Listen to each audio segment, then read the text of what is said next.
Cash payment to interest expense. Interest expense মানে সুদের জন্য কয় টাকা তুমি নগদে পেমেন্ট করে দিছো, তাহলে এই জন্য ফার্স্টে দেখবো ইন্টারেস্ট কয় টাকা দিছে, এগুলো দেওয়া থাকবে, আর না থাকলে এটা ওয়ার্কিং লাগে না। ইন্টারেস্ট এক্সপেন্স ফার্স্টে দেব। এখন নগদ দিছি না বাকিতে দিছি বুঝবো কিভাবে, তাহলে এইটারও বকেয়া দেওয়া থাকবে, ইন্টারেস্ট পেয়েবল দেওয়া থাকবে। কি দেওয়া থাকবে?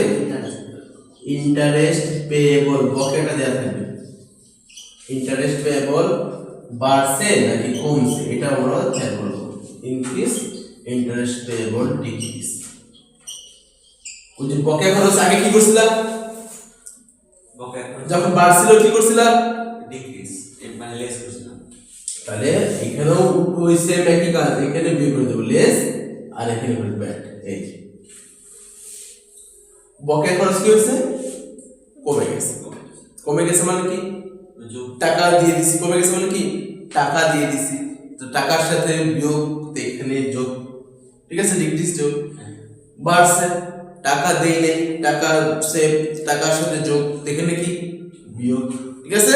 শেষ। আর কি জানবে না, এটা বিয়োগ করে দিব আর এটা যোগ করে দিব, শেষ, ঠিক আছে? এটা গেল 4 নম্বর ওয়ার্কিং। 5 নম্বর ওয়ার্কিং দেখো, cash payment for income tax. Income tax expense এগুলো থাকলে দিবা, না থাকলে কিন্তু না, এই ওয়ার্কিং করতে লাগে না। তাহলে এখানে আগে দিলাম ইন্টারেস্ট, এখানে দেব কি? Income tax. ইনকাম ট্যাক্স এটা দেয়া থাকবে আমাকে, এর সাথে সেম বকেয়া খরচগুলো। Income tax payable, income tax payable এটা শুধু দেখবো বাড়ছে নাকি কমছে, ইনক্রিজ অথবা ডিক্রিজ। ওই আগে কেন বলতে কোনটা যোগ কোনটা বিয়োগ?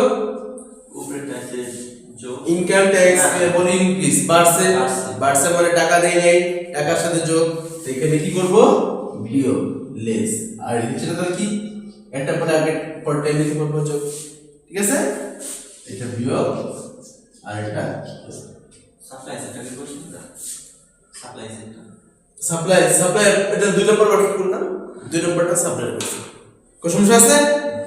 এই হচ্ছে আমাদের ওয়ার্কিং।